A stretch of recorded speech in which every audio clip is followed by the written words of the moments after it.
भक्ष्याचा पाठलाग करताना अंदाज न आल्याने विहिरीत बिबट्या पडल्याची घटना दिंडोरी तालुक्यातील मुळाणे संगमनेर येथे घडली आहे। सुमारे 2.5 तासांच्या प्रयत्नानंतर स्थानिक ग्रामस्थांच्या सहाय्याने वन विभागाला सुमारे 50 फूट खोल आणि पाणी असलेल्या विहिरीतून बिबट्याला सुखरूपपणे बाहेर काढण्यात यश आले।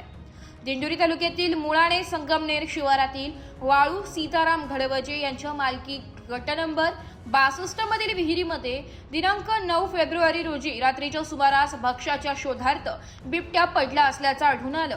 विहिरीतून डरकाळीचा आवाज येत असल्याने घडवजे व शेतमजुरांनी विहिरीकडे सावधानता बाळगून जाऊन विहिरीत डोकाविली असता बिबट्या विहिरीत पडलेला दिसला। यावेळी बचावासाठी विहिरीच्या कपारीत बसलेल्या बिबट्याची माहिती गावात पसरताच ग्रामस्थांनी घटनास्थळी बिबट्या बघण्याची गर्दी केली। याबाबतची माहिती ग्रामस्थांनी वन विभागाला कळविल्यानंतर वन विभागाचे कर्मचारी घटनास्थळी दाखल झाले। यावेळी बिबट्याला सुखरूपपणे बाहेर काढण्यासाठी विहिरीत पिंजरा सोडण्याचा निर्णय घेण्यात आला। दिंडोरी येथून विहिरीतून बिबट्या काढण्याचा पिंजरा आणण्यात आला। यावेळी दिंडोरी तालुक्याच्या वन परिक्षेत्र अधिकारी पाटील यांच्या नेतृत्वाखाली वन विभागाची रेस्क्यू टीम विहिरीची पाहणी केल्यानंतर वन विभागाच्या रेस्क्यू टीमने बिबट्याला बाहेर काढण्यासाठी सुमारे 50 फूट खोल असलेल्या विहिरीमध्ये पिंजरा सोडला। यानंतर स्थानिक ग्रामस्थांच्या मदतीने सुमारे 1 तासांच्या अथक प्रयत्नानंतर विहिरीच्या कपारीत बसलेल्या बिबट्या पिंजऱ्यात जेरबंद झाला। त्यानंतर त्या सुखरूपपणे बाहेर काढण्यात वन विभागाला यश आले।